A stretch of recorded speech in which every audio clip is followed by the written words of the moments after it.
Welcome back to another interesting tutorial about CapCut video editing on PC. And in today's video, I will show you on how to mirror or flip your video clip in the timeline in CapCut video editing software.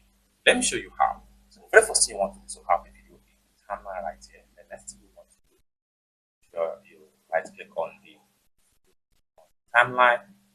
The next thing you want to do is to navigate to edit tab. Then from the edit tab right here, you have mirror right here.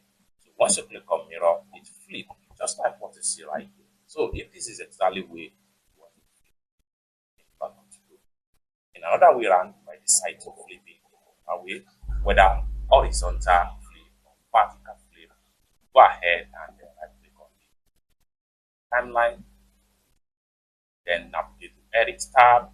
Then you can as well it and stick it back right here, whether left or the right.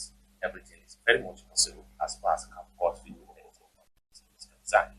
It's that simple.